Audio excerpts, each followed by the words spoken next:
10x your service design offering with Smaply. Take 20% off any order with This Is HCD 20 off. Let's superpower you and your design team's potential. Sign up at smaply.app. Enjoy the episode from your friends at Smaply, helping support This Is HCD podcast.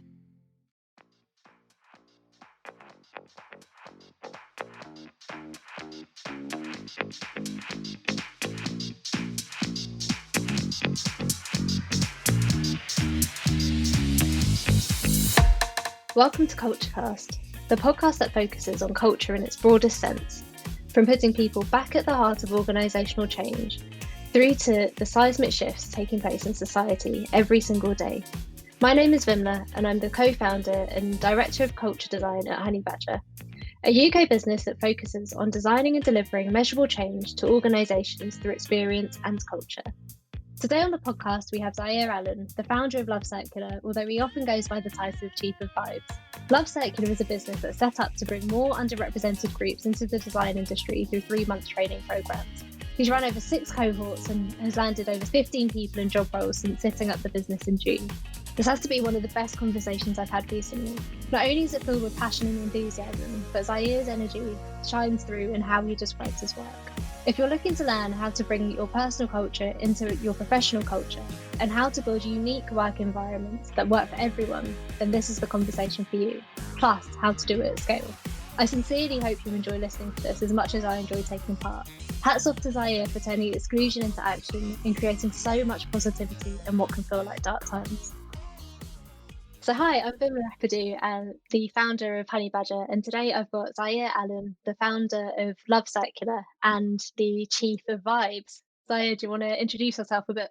Yeah, I'm Zaire, founder of Love Circular, creative things, Chief of Vibes, organizer of the good energy at Love Circular. At Love Circular, what we specifically do is we teach people who may have experience or no experience how to get into the industry of UX UI design. And we take people through a 90-day course. In fact, that's now 97 days, a 97-day, 13-week course. And that course is going to take them from no knowledge to working proficiency. So far, we managed to get 14 people. And I think that's going to be a 15 by the end of today into paid employment. Since starting, we launched in June, on June 8th. It's been an eventful journey so far, but I'm loving it. I love the fact that we can make a difference. Our thing is specifically targeting underrepresented communities, and to do that, we offer our service at a fraction of the cost of what the market rate is. And since then, we've seen great growth, and I'm very proud of the just what we've managed to achieve in such a short time. Each week is like a week of new history. It's brilliant. Amazing. That's such a great way of describing it as well, because I think especially in the times that we are, it feels like we're living through history at the moment, and if you can create something positive from that, it's even better. Exactly. It's immense. I can't fathom it sometimes. I don't even feel like me being in my position is real some days. What do you mean? Like, knowing, when I set out to work on this, it was myself and Isaac, and I once created something similar to what we have today. Love Circular is actually an iteration from a company that I originally created called Circular. Circular was specifically there to help creative people network with each other. And it was more like, I guess it's like anything you can find on meetups, but it was mainly through a Slack group. And at the time I was a design student in London. And the thing that even drove me to that was the fact that I felt like a lot of social spaces weren't inclusive. And being an outsider, it felt like I had to like conform to the cliques and stuff like that to be accepted, or to be in a position where I'd, be with the cool kids almost. So at first I thought, you know what, let's create Circular, and I put it out. We done really well at just attracting attention. At its peak, we had about 500 people in the Slack group while we were developing an app, which was going to house all these people and potentially push it further. And we also had a wait list of over, I think, 1.5K. We managed to get that in like 2-3 months, which was nuts. I think I was like 20 at the time. To me, it was like, oh, traction. This is what traction looks like. And yeah, the reason why it's so incredible today and it's so surprising to me is because after doing that, I actually didn't launch that product just because of a few things happened, and life got a bit difficult after sitting on a product that wasn't launched, and it had so many downtimes. But yeah, for me today to be in the position that I'm in, I feel blessed because I know that this wasn't going to be, this wouldn't have been a thing if I didn't go through that. And Yeah, to go through the hardship that I went through post being in a position where I feel like I've failed at something, yeah, I've literally stopped taking things for granted. And through what we do now, when I see the impact that we have on people's lives, some of the people that we manage to help get jobs have come from economic classes that wouldn't necessarily be gifted opportunities like this a lot of the time. And luckily, we've done things where we've given positions for free, we've given heavily subsidized places on our course, and we've managed to help change these people's lives. To see them now in a job where they're enjoying and they're getting paid really well and they have great work life balance for many of them, I can't honestly, to me, I feel like I win every time they get a job.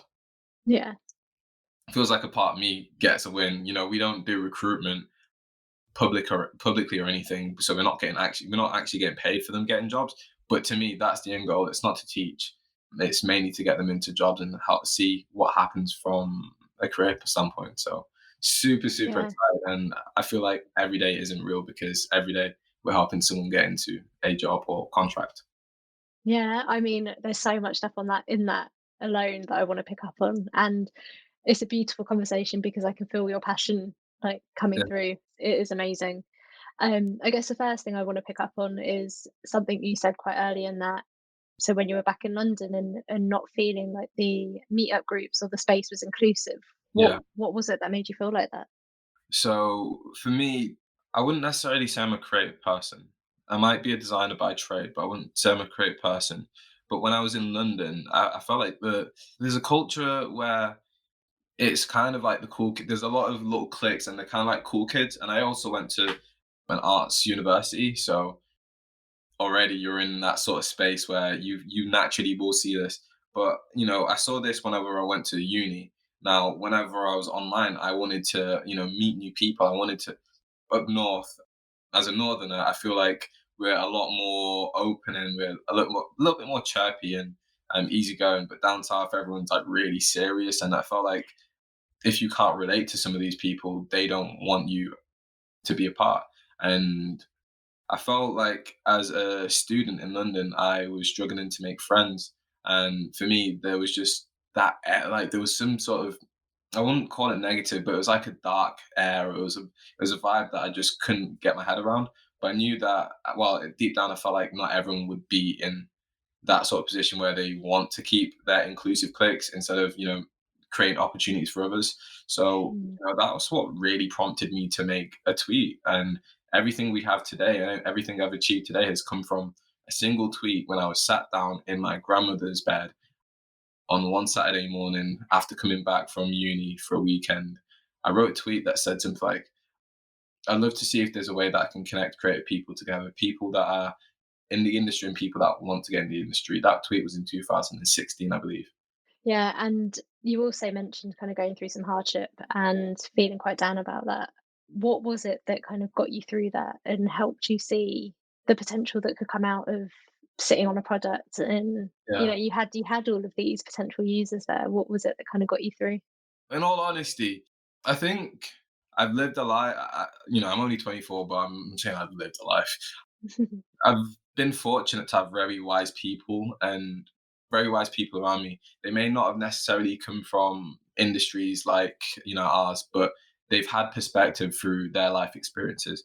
And what's happened in 20, I think 2017, no, 2016, I paused all work on what was initially Circular. And the main reason for that was just simply because we didn't get to launch due to our developer leaving, and I can't remember what happened after that, but it just got really tough in university. It was like coming up to the end of the year and I needed to do a project. Then after that, I just felt like I needed to take a break from things. So when I took that break away from things, I knew that I was sitting on an idea that had some value. I didn't feel like we were solving a problem back then, but it had some value. And to answer what helped me get through it, I think I've been fortunate again to have potential. And I've always known that I've had potential to create things. And some of the people around me have always asked me, "Hey, what happened to that idea that you were doing? Is everything going okay with it?" And it's like, After about a year or two passed, they stopped asking. But there was a time where someone actually offered to pay for our database of not students, our database of creatives and people that are interested in circular at the time. And at that point, that came to me when I was really down as well. And years passed, no activity, and someone goes, "I'll pay you." It's like, what? Wait, so like, I'm 21 now, and I'm like, you telling me you'll pay me for something that didn't launch? They just wanted to take off my hands, and at that point, I was like, it was almost validation because Mm, even though I didn't feel like we were solving a problem, and I was having my own personal battles, the one silver lining, sorry, was the fact that someone saw value in something I created. And when you're in a dark space, it's hard to see the positives all the time. And at that point, I realized I was blessed again, and people that were checking on me to see how things are going. Some people randomly tweeted me, and they were like, "Oh, I miss these sessions that we would have in Circular. What's going on?" And those little things help you get through it. And it wasn't until my grand passed away at one point, and after that, I was working at Apple as a technical specialist, so a mobile technician. And when I was in that job, as much as I loved the company and I loved the value that I could have on people, the impact I can have in people's lives, I felt like I wasn't pushing myself. And mm, this was a big thing for me. I felt like I've had a load of jobs in my life, and in all of my jobs, I felt like I was underused. I never felt like the company ever got the most out of me. And the majority of the reasons why is because I've not been there long enough. I've not got enough formal experience. However, I always thought about myself as someone who can do the manager's job. So I was like, I could do that. Like, give me 3 weeks, I could do that. I could pick it up. When I was at Apple, I felt like that, and it just felt like I wasn't going to progress that fast. And at the time, I've been designing since I was 12. At the time of working at Apple, I felt like they were underutilizing me again. And at that point, I met someone called Chris. I think it's his marketing director of his company. And I'd take appointments at my day job, Apple, and blah, blah, blah. Long story short, the one thing that I've always done really well when I was a technician at Apple, and they used to give praise for this because I used to bring B2B revenue, it would be identify potential business customers. Now, the reason why I was so good at it was because I was naturally curious, and I've always looked for opportunities in anything I could. And in meeting Chris, he owns a company. He owns I won't say it's a startup. I'd say it's a established app development company, and they currently have a product that does, I think it's time schedules for people that do shift work, shift patterns and stuff like that. In speaking to Chris, I was inspired by Chris's just who he was and his aura that he gave off. And in speaking to him, I also explained the fact that I had circular at one point, and I told him it would be great if I could get some advice. And I'm thinking about bringing it back. After my grand passed, I just wanted to move on with my life. I just wanted to do something and create something meaningful. So, in meeting Chris, maybe 2 months after that, he said, "You know what? Take my details. Please let me know how you're getting on, and let's get in touch. I'll help you out if you need." He offers mentoring services to other people from from now and again.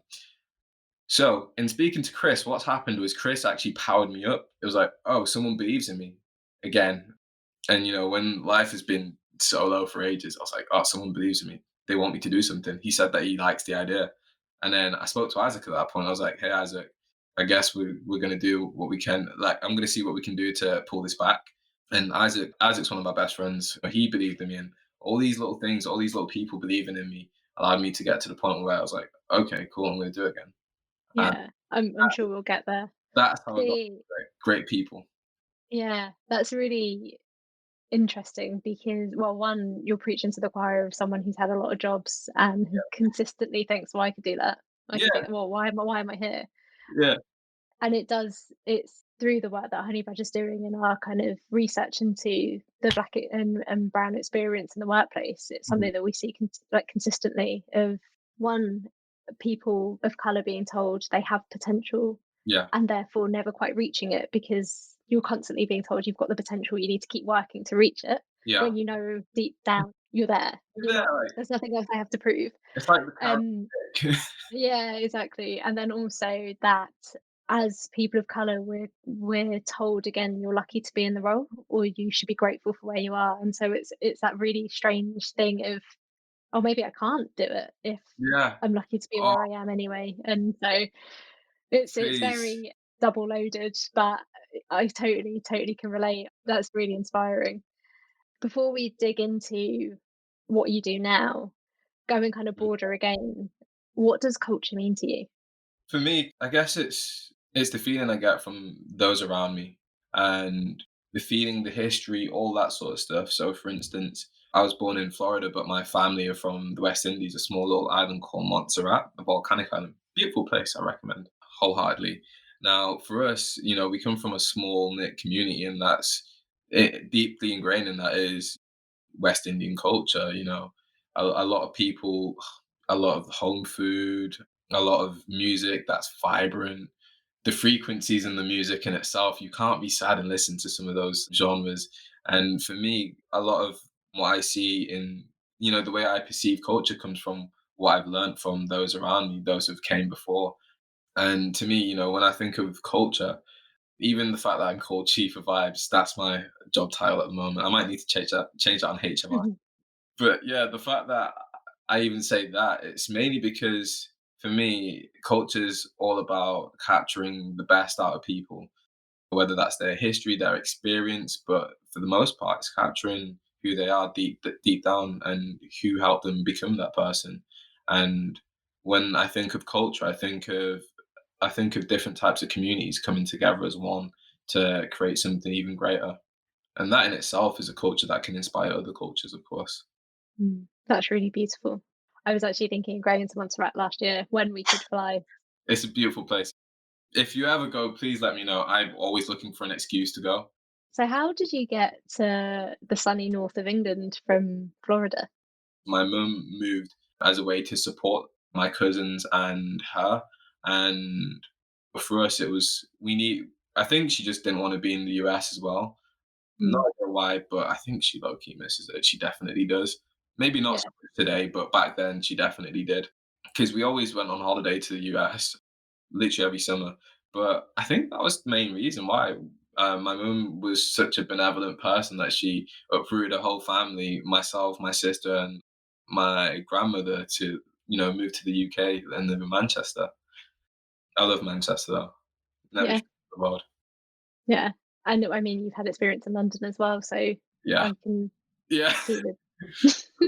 I've had, I know what the other side's like, and yeah, I think I prefer Manchester. It is typical weather right now. It's raining, it's wet, it's miserable, but I love this. Yeah, I mean, love's strong for me, but other than the weather, I am pretty happy in the north. Yeah. Oh yeah, absolutely.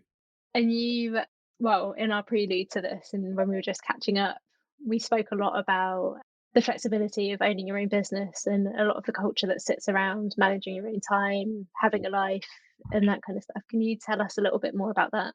What would you like to know in particular? Anything? Yeah, just what it kind of looks like for you as someone who's set up a business really recently Yeah, that's doing really well, how you're embedding some of that culture that you hold important, or the energy that you want to bring into it, how you're doing that. yeah. Okay. For me, I think this is my first time being an entrepreneur at this scale, where I am my own boss and I'm other people's boss. As much as I don't like to think I'm the boss, it actually I've got to own up to reality. It is the thing in the end. So what's actually happened since starting the business? I've had to play so many different roles and so many different things have changed.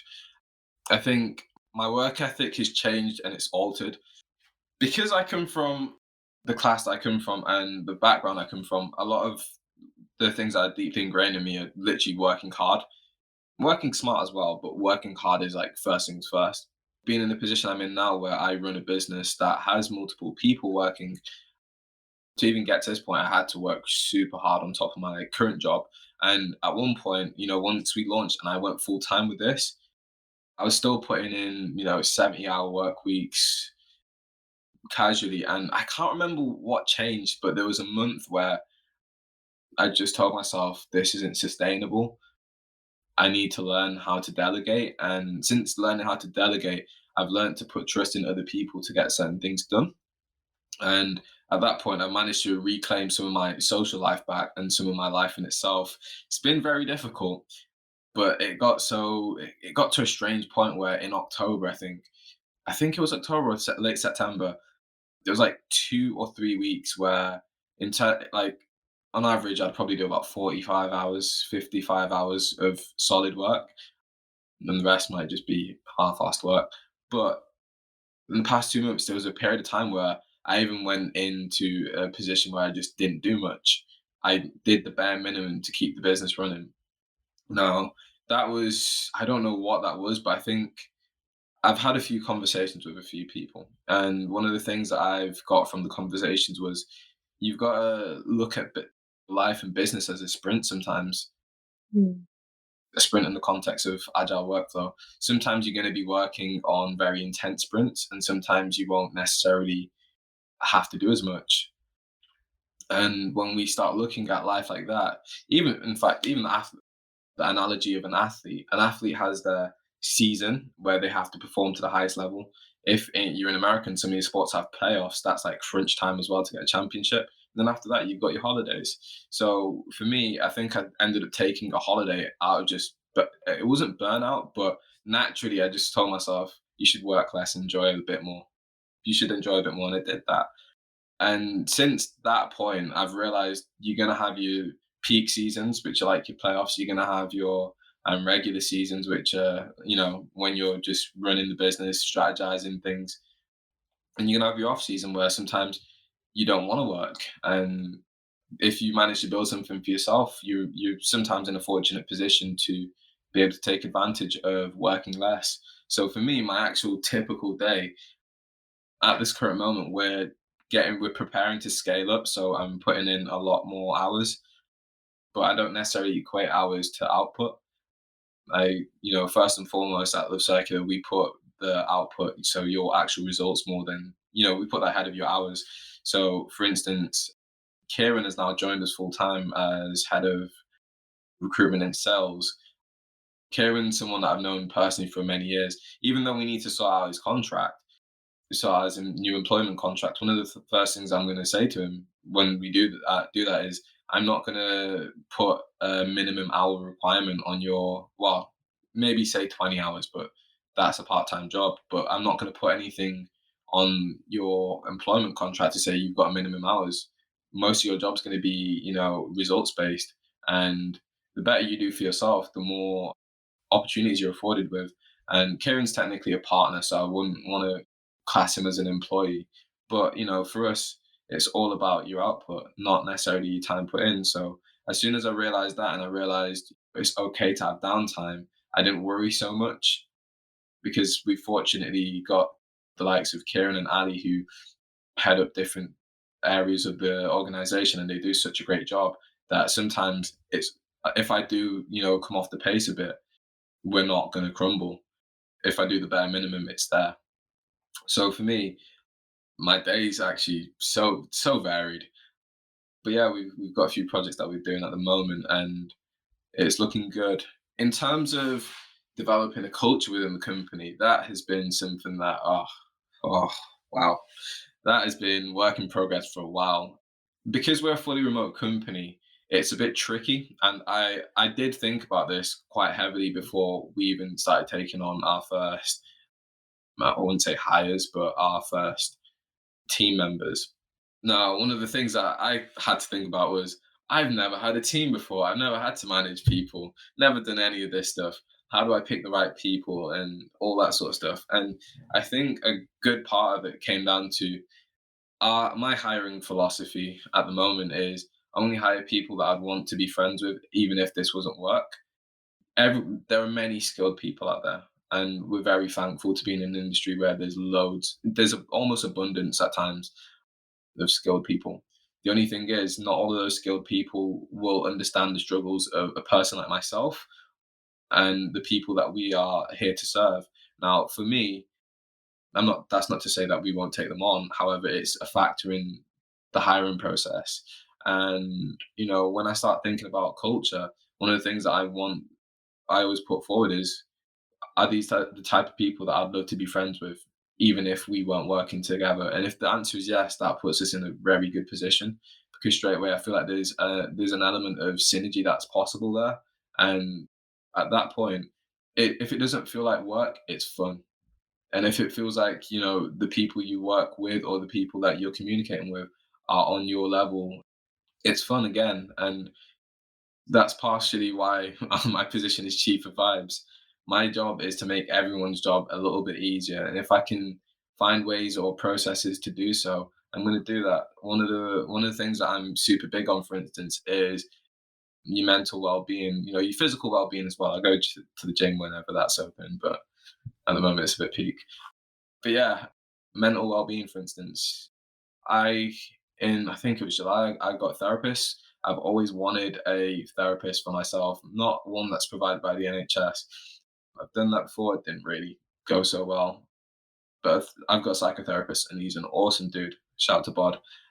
In doing that, I've learned so much about myself that I can actually change, alter, or understand further. And it's allowed me to push myself professionally. That was one of the main reasons why I did it. And to even go back to what I was saying, one of the things that we do is I tell the team, if you do want to speak to someone on that level, if you want to go to therapy, for instance, if you want to go to the gym, please let me know and we'll subsidize it. We'll find a way to either cover the cost if it's available to us, or we'll subsidize it. And again, it all comes down to when I mentioned you want the people around you to feel happy. These are people with different experiences in life, but if we're going to create culture, one of the things I want to do is make sure these people are protected. And again, if they are people I'd like to be friends with, this is something that I do for my friend. So why wouldn't I do it for the people I work with? It's just music to my ears. I don't know if you remember from when we met, but I'm writing a book on culture at the moment, and a lot of what you're saying could almost be lifted straight out of it. Yeah. Not only the kind of what I can see is a really clear link between what you described at the beginning of your family culture and the vibrancy and love and just Mhm. energy, but how you've translated that into a work culture and looking out for one another in that protected space. Yeah. But equally, the like one of my pet peeves of the industry at the moment is hours over output. And so kind of timesheets or clock watching to value whether you've spent enough time on a project versus the deliverable or the outcomes or the change. And so it's one of the biggest things I want to see shift in the industry. So it's incredible to hear your approach to doing that. Yeah. But like on that, what do you think is wrong with the culture in our industry or your industry at the moment? My industry, the last job I was in I was in the finance area of, yeah, finance sector, but I was a UX designer in that side of things. If we're talking about the industry of design, that would be a little easier for me to answer because I don't really do anything technical. Yeah, yeah. It's a big question. From my Mhm. personal experience, even in the talk that we had for, what was it, Fringe Service Design Festival, one of the things that I've always felt when I've been in, well, no, the first job I was in, the app development agency, that's really, really huge, apparently. Make, yeah, that's what I'm saying on that behalf. Working there, I was one of three black people, and no, I was one of four. Two of them left, and then it was just two of us in my 3-month tenure there. If we're talking about Asian people from the South Asia, for instance, there's probably about three, and the rest were white. The company had about 140 staff members. Now, one of the things that I felt when I was in that job was, at first it felt really exciting because that was one of my first UX jobs as a industry designer instead of being a contractor or a freelancer, and it felt like I was going to be part of a team. And when you get into a job and you're super optimistic and you just want to learn and you want to do your best, you're in a position where there's some sort of, I guess, there's some blindness to the obvious at times. And when I was in that job, I felt like when I started the job, I was super optimistic, and by the second month in, I felt like something was wrong culture wise. And to me, that's the problem that I perceived, was the fact that they didn't have enough representation of different people, different types of people, different walks of life, and that was a big problem for the time that I had with them, because I feel like they mismanaged me and they also managed me out the company. That's a different story, but I think a lot of companies, they build cultures, or they build teams that aren't necessarily diverse enough. And I don't want to play the diversity card, but I've seen it, firsthand. I've experienced it firsthand. I felt like I couldn't relate to some of my colleagues, and at times I felt like, when you're in. Have you ever been in a situation in school where you wanted to sit down and just get on with people, and it seems like everyone else is interested in other things, and at that point you feel a little left out. I essentially became a bit of a loner at work, and the people I were friends with weren't in my team. So it was tricky because at that point I was just going to work and I was plodding along. I didn't feel wanted there, and it just didn't feel like a great experience based on the fact that I knew that they didn't understand the fact that they lacked diversity. I think one of the things for them was they thought I just didn't want to be there. Complete opposite. I actually loved the work that I did, and I learned so much. But at the time, they didn't understand me, and it's clear that they didn't understand me or people like me. And that's probably why the people before me left. I spoke to one of the dudes that left, and he said something similar. He said, "I don't feel wanted here," and I didn't understand that until my third month when they let me go, and I was like, "Oh, this is what happened." Yeah, some other stuff happened in between, but for me, representation is huge, and many companies don't have that, especially the smaller companies. And as an agency, they probably didn't see the. I don't know. I don't know if they see the value. I don't know if they want that, but I didn't see it when I was there, which was unfortunate. So I guess for me, it's perspective of what diversity can do for a company, as well as that, just being aware of the fact that for many companies that are currently hiring or starting out, it's being aware that if you're going to build a culture around whatever your goal is, be sure to have an open mind on hiring for one, because in hiring different types of people, you get so many different experiences. If you hire one type of person, your culture is literally going to be one culture. And it felt like when I was there, it was like two different cultures, but they were both not my culture. They weren't things I could relate to and people around me can relate to. And I think this experience has been felt by many others in their roles. Whenever you go into an environment where you don't feel like you belong, you can't progress. And that holds many companies and then even industries back. And it's sad. It's really, really sad. I think when I think about the problems in the industry, that has been the most prevalent thing that I've faced, going into environments and being, one of a few. And it's okay to be one of a few in some scenarios, but I wouldn't say it's desirable. And it leaves a bad taste in your mouth. Mm. It's the sort of stuff that doesn't actually progress our industry or the cultures within the industry. Now that, with things like what Love Circular do, and even just seeing other people create groups and stuff like that around being a minority in the field of design or tech, it's really empowering and exciting to see, because it's clear that these people have all had some stories akin to each other, and in wanting to even create a group for this, it shows that there's a problem. It's a bigger problem, and it's sad, but I think the companies that we are working on are ways that we're going to be tackling that problem. And while we may not solve it for said agencies, so be it. We're gonna do our part, and that's all we can do. Yeah. I mean, I was nodding the whole way through that because I can Yeah, relate to everything you said, but yeah, just to pick on up on a particular point of you mentioned like not to play the diversity card. I think yeah, one of the things I've learned is not to see it as a card. It's just the fact it's a reality that yeah, I got told a lot, particularly early on in my career. yeah, Stop playing the race card, or not everything's race, or not everything's diversity. And it's yeah, taken me a long time to unlearn that because that's an outside perspective telling me that I'm making it's gaslighting. yeah. And it is an issue whether others want to accept it or not. It is a hard reality of the industry. That's a very good point. I think that even touches on one of the things that my therapist told me that I do. Subjugation. I've got subjugation schema, so a big part of what I do sometimes is I suppress my own desires or feelings to accommodate. And in just saying diversity card, I don't believe it's a card. It is a reality. It's the harsh reality that we've both felt and others that we know have felt.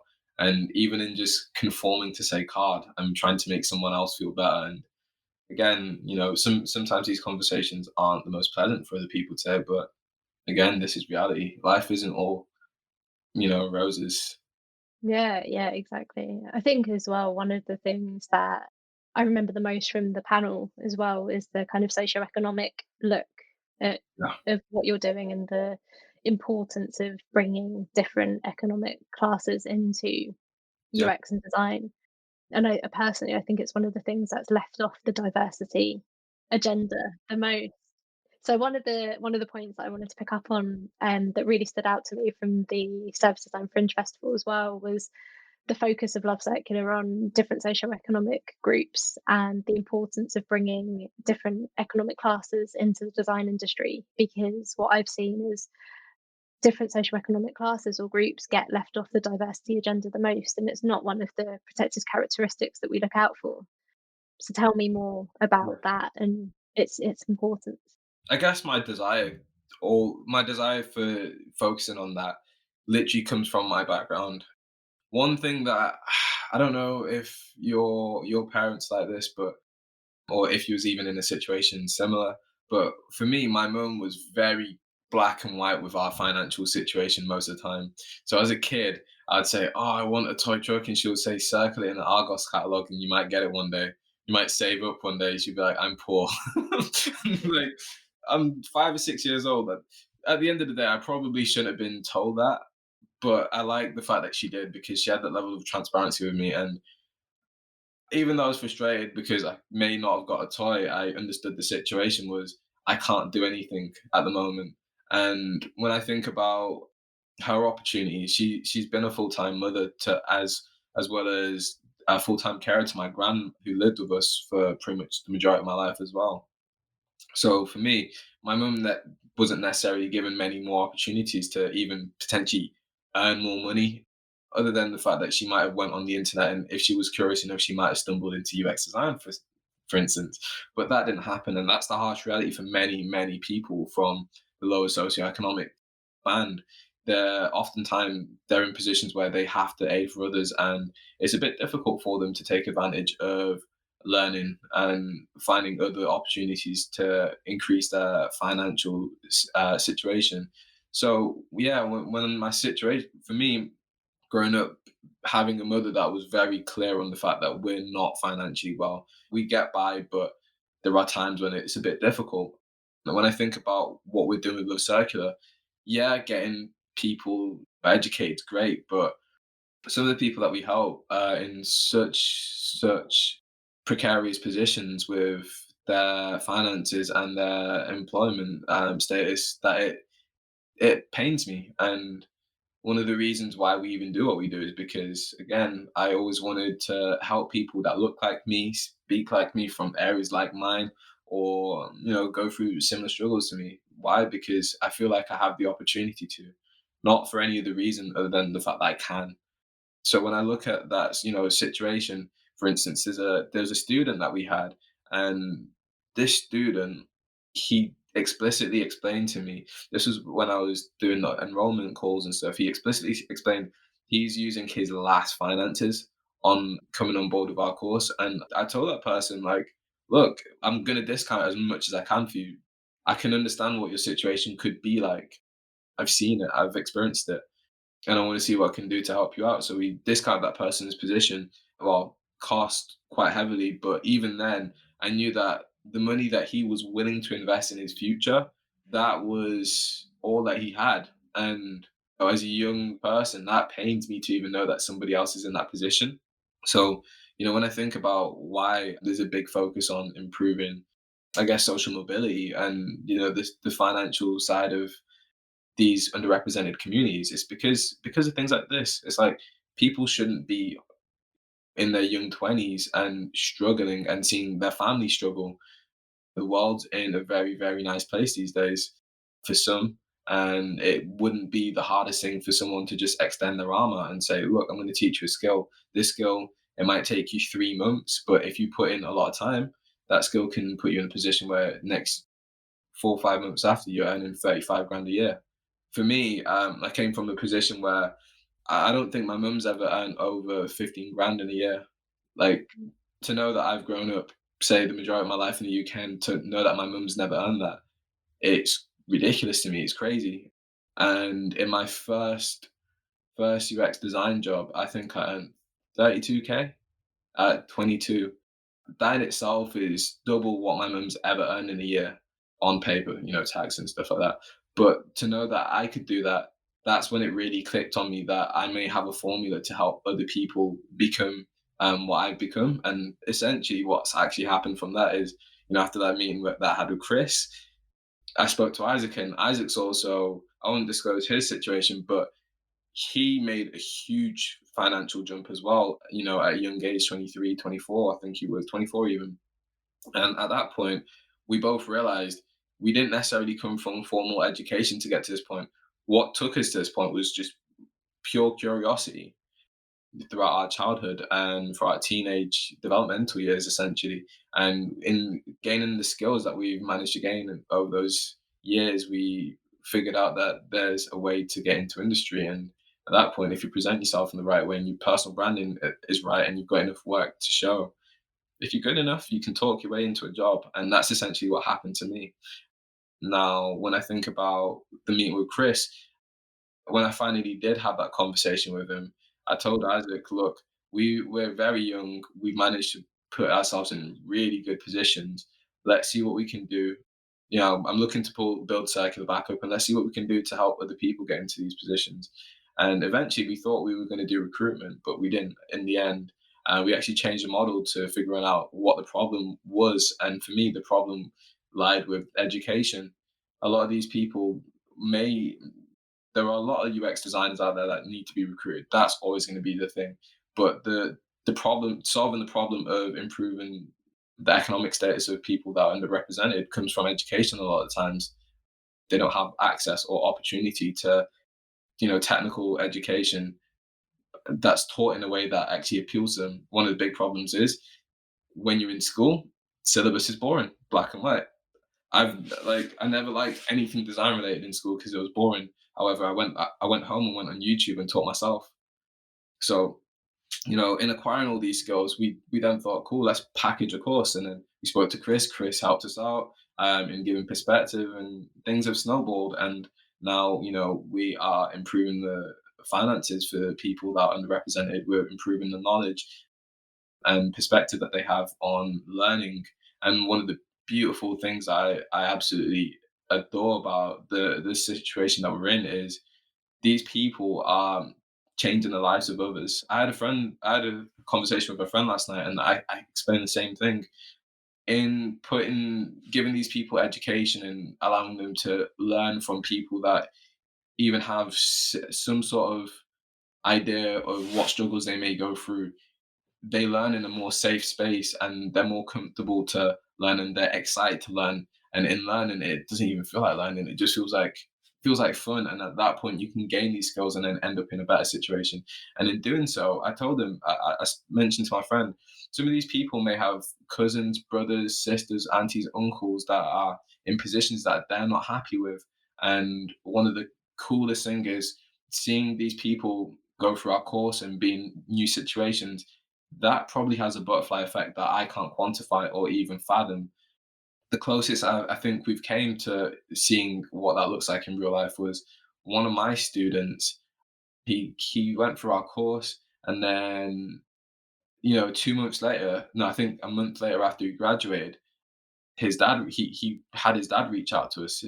His dad, full-time bus driver and in London, and he's been doing it for many years, and he's tired of the work-life balance, and he's tired of the situation he's in. And he thought, you know what, it would be a great opportunity to learn something new, something that's going to allow him to have remote work or better work-life balance and decent pay as well. And these are the opportunities that we're providing to people. And for me, yeah, a big part of why I do what I do, or even love Circular Up to help these people's situations, are because I know what it feels like to be at the bottom. I wanted to give you a round of applause then. It's just an amazing it's just amazing. There's no end to that sentence. It just is incredible. Yeah. How are you finding it finding the students at the moment? How's that been? My experience with the students has all been it's been through what I've learned about them from seeing their work, reading their work, having, conversations with our team, with Ali, Kieran, and, all the other staff, and finding out what's going on. And I'm inspired by the stories. I don't necessarily speak to them, but I'm inspired by the stories, and I'm glad that what I've created from a tweet has essentially managed to touch them. I've seen the progression that they've made. Sometimes I sit there and think, oh wait, the course that myself and Ali built has actually done all this for this person. Crazy. I remember seeing some of them in their first weeks, and some of them have never touched a design software, and now they're talking about the full end-to-end experience from UX UI, human-centered process, for instance. And you're like, oh, that's crazy. That is crazy to see. Like, just the theoretical knowledge from a UX standpoint is incredible. We do say we aim to get people into junior positions, but if I'm very honest with you, some of these people have more midway approaches to their thought process when it comes to design. Their visual design may not necessarily be midway yet, but that comes with time. And for me, a lot of these people are able to accelerate their careers a bit faster, and that's why so many of them are getting hired now. There are people that come with visual design experience, and once we give them the UX, they literally fly. Like, some of those people are the highest earners, to the point where I made a post the other day, and I made a few posts, and essentially I explained, on average, the average life cycle grad who ends up in a job gets anywhere between 32 and 35K a year. That's already incredible, because these people are going through a 3 month course, getting paid more than what I spent 12 years, 11 years to work towards. And it's incredible to see. But some of them are getting as high as 45. I've never earned any money like that in my design career, but I'm so happy to see that it happened, because, again, when I think back to the fact that I don't necessarily teach everyone, I'm still helping put the processes in place for those that do teach, to empower these people to these heights and these positions. It's so beautiful. Yeah. I'm now teaching, though. I am now teaching. I had to take up a cohort recently due to a scheduling issue. And since then, I've been so energized. It's been fun.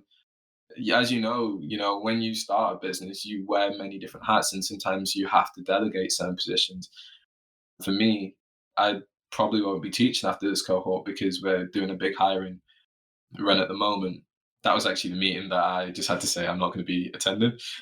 But yeah, like, in being back teaching, I've never fell out of love with what we do, but it's like it's rekindled new love for what we do and how we approach it, because I get to see firsthand what it's like to take someone who doesn't have any knowledge and equip them with all the knowledge and all the skills, and see their confidence grow, and see them start to understand, have more complex conversations about design, have new ways to think, and go through that journey. And it's been awesome. This week I was a little Mm. ill, so I didn't get to teach, but I've also caught up with some of the session footage, and I'm so proud again. Like, for me, when I think about students, I think they're pride and joy. They're like Mm. brothers and sisters to myself, and I think some of the team. Again, like, I'm only 24. Most of the people we actually work with are 26, 27 plus. So they have years on me a lot of the time, but it still feels like we're all the same age. It just feels like we're all brothers and sisters, just trying to help push each other. So yeah, I'm super excited. I just love doing what we do. I mean, there's a lot in there of that's how it should be. Like, age shouldn't be a thing when you're in an organization or a learning environment, because it doesn't experience doesn't come with age, it comes with understanding and learning. Yeah. So should be a leveler in many ways. Mhm. I think one of the things I wanted to pick out there as well is thinking back to traditional methods of teaching design and Mhm. creativity, like you mentioned it at school. Yeah. It bored you, it wasn't exciting. One of the things that I've learned as well or reflected on was when you're taught design or art, it's technique rather than creativity. So you're assessed on your ability to replicate or Yeah. digest rather than to come up with new ideas or understand the problem or problem solve. And I think in UX or the like human-centered design landscape, it's much more focused on the process and Yeah. creative outlooks and unique solutions. And I think that that's one of the gaps I start to see as well. Yeah, absolutely.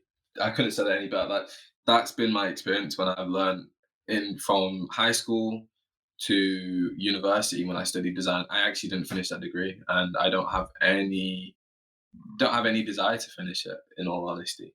But one of the things that they do is that, it doesn't feel like they teach you to think. They don't allow you to think, and they don't celebrate. They say they do, but I don't feel like they do celebrate the uniqueness of other people's perspective to break the rules a little. And in what we do, our method of teaching is really, I don't know if it's unique. I don't know what's unique about it per se compared to, say, a bigger course company. But I know that one of the biggest things that we have is relatability. Even if you think about when you was possibly taught in school, you couldn't relate to that teacher.